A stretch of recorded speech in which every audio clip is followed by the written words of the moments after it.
మీ బంగారం మంగళసూత్రాలు ఎవరు లాక్కుంటున్నారు? మోడీ అని ఆర్బీఐ గణాంకాలు చెబుతున్నాయి.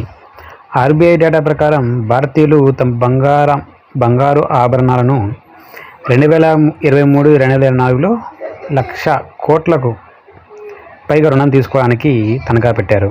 ఇది 2018-2019లో చేసిన దానికంటే దాదాపు 5 రెట్లు ఎక్కువ.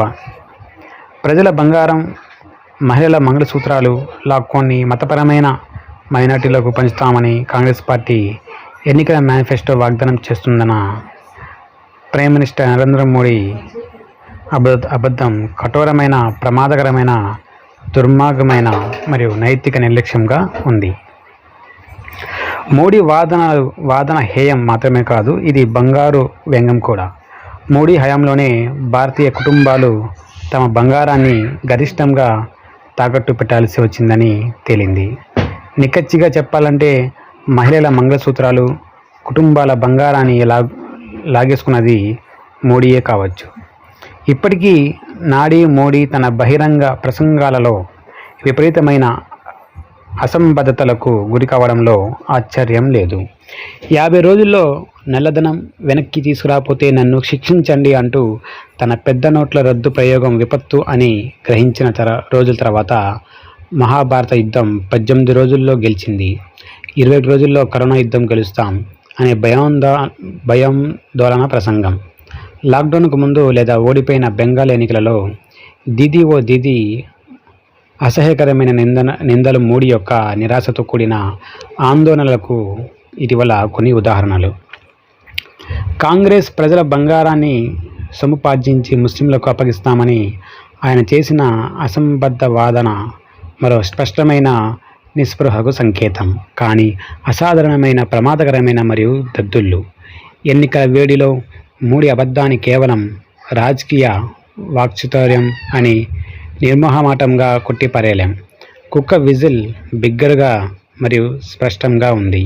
హిందూ స్త్రీతత్వం యొక్క పవిత్రమైన చిహ్నం మంగళసూత్రం మరియు భారతీయ కుటుంబాలలో సంపద యొక్క సర్వోన్నతమైన సాంస్కృతిక చిహ్నం బంగారాన్ని ఉపయోగించి ఓటర్లను మతపరమైన మార్గాల్లో ధృవీకరించండి.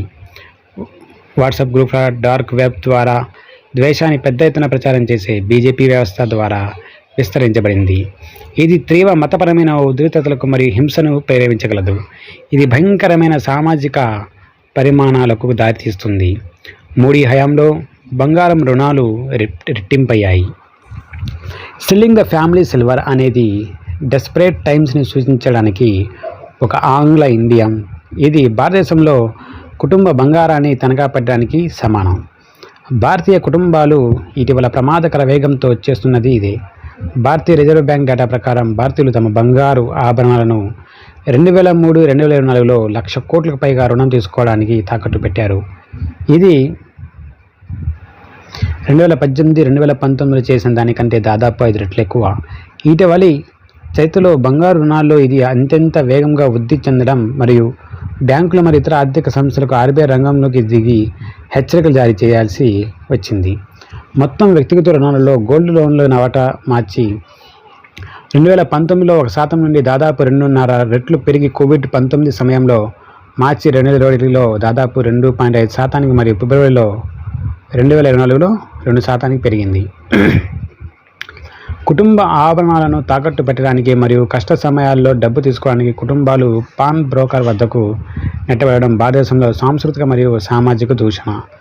అత్యంత కఠినమైన ఆర్థిక పరిస్థితుల్లో మాత్రమే కుటుంబాలు ఈ చర్య తీసుకోవాల్సి వస్తుంది. కోవిడ్ సమయంలో ఆర్థిక పరిస్థితులు క్రూరంగా ఉన్న సమయంలో వ్యక్తిగత రుణాల కోసం బంగారు తనఖా వాటా గరిష్ట స్థాయికి చేరుకున్న ఆర్బీఐ డేటాలో ఇది ప్రతిబింబిస్తుంది. అయితే ఇప్పుడు కూడా ఇంత భయంకరమైన వేగంతో భారతీయ కుటుంబాలు తమ బంగారాన్ని తాకట్టు పెట్టడం ఎందుకు కొనసాగిస్తున్నాయి? జోడించడానికి ఇది ఆర్బీఐ డేటాను సంగ్రహించే అధికారిక రుణ ఛానల్ మాత్రమే. కుటుంబ బంగారంపై ఇటువంటి రుణాలు ఎక్కువగా పాన్ బ్రోకింగ్ అని పిలువబడే అనాధికారిక మార్గాల ద్వారా జరుగుతాయని అందరికీ తెలుసు. ఫార్మల్ లెండింగ్ ఛానళ్లకు యాక్సెస్ ఉన్న వ్యక్తులు తమ బంగారాన్ని భారీగా తనఖా పెట్టాల్సి వచ్చినప్పుడు దిగువ మధ్యతరగతి భారతీయులలో ఎక్కువ మంది ఆధారపడే అనాధికారిక ఛానళ్లలో ఇంత ప్రబలంగా బంగారు రుణాలు తీసుకోవడం ఎలా అని ఆశ్చర్యపోతున్నారు. మోడీ మద్దతుదారులు ఈ డేటాను ఆర్థిక సంస్థ ద్వారా బంగారు రుణాలు తీర్చుకోవడానికి మరి కుటుంబాల రుణాల ప్రాధాన్యతలో మార్పుకు ప్రతిబింబంగా మాత్రమే కాకుండా కుటుంబ కష్టాలకు సంకేతమని కొట్టిపడడానికి పెందించవచ్చు. నిజమైనప్పటికీ బంగారం తనఖాలలో ఆందోళనకరమైన వృద్ధిని ఇది పూర్తిగా వివరించలేదు. కోవిడ్ సమయంలో గోల్డ్ లోన్లు బాగా పెరిగాయి మరియు ఆ ఏడాది తర్వాత వెంటనే పడిపోయాయి అనే వాస్తవం ఆర్థిక ఇబ్బందుల కారకాలతో బాగా సంబంధం కలిగి ఉంది. మరియు బంగారం తనఖా పెట్టడానికి అధికారిక ఛానల్ ఎక్కువగా అందుబాటులోకి రావడానికి సంకేతం కాదు.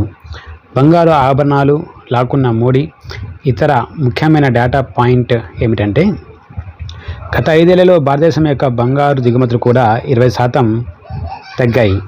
భారతదేశం ప్రపంచంలోనే బంగారాన్ని అతిపెద్ద వినియోగదారుగా ఉంది మరియు బంగారం కోసం గృహ అవసరాలకు ఎక్కువగా డిమాండ్ ఉంది.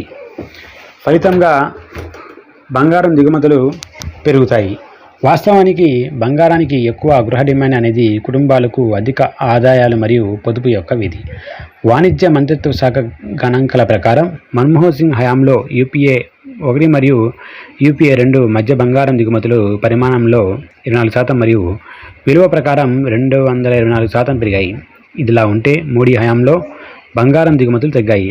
పరిమాణం మరియు బంగారం ధరల పెరుగుదల కారణంగా విలువ ప్రకారం 38% మాత్రమే పెరిగింది. బంగారం ధరలు, దిగుమతి సుంకాలు మొదలైన అనేక ఇతర అంశాలు బంగారం దిగుమతులను ప్రభావితం చేయగలవని అంగీకరించాలి. అయినప్పటికీ పడిపోతున్న గృహ పొదుపు మరియు స్థిరమైన వాస్తవ ఆదాయాల ఇతర స్థూల ఆర్థిక డేటాతో కలిపి చూసినప్పుడు గృహాల బంగారం డిమాండ్ యొక్క తక్కువగా ఉందని, ఇది పరిమాణంలో బంగారం దిగుమతులలో క్షీణతకు దారితీసిందని ఆరంభించడం చాలా దూరం కాదు. సరళంగా చెప్పాలంటే మోడీ హయాంలో కంటే మన్మోహన్ సింగ్ హయాంలో బంగారానికి గృహ డిమాండ్ ఎక్కువగా ఉంది. అంటే భారతీయ కుటుంబాలు మన్మోహన్ సింగ్ హయాంలో ఎక్కువ బంగారాన్ని పోగు చేసుకున్నాయి. అయితే వారు తమ బంగారాన్ని మోడీ హయాంలో మరింత తగ్గట్టు పెట్టారు. కాబట్టి మహిళల మంగళసూత్రాలు తీసుకోవాలనే కాంగ్రెస్ కుట్ర గురించి హాల్చాల్ చేసిన డేటా ప్రకారం కుటుంబాల బంగారు ఆభరణాలు మరియు వారి మంగళసూత్రాలు లాక్కునేది మోడీ అని డేటా చూపిస్తుంది. మరియు ఇది రాజకీయ ప్రసంగంలో విధించబడిన నిరాధారమైన ఛార్జ్ కాదు, కానీ ఆర్బీఐ నుండి వచ్చిన వాస్తవ డేటా ఆధారంగా రూపొందించబడినది.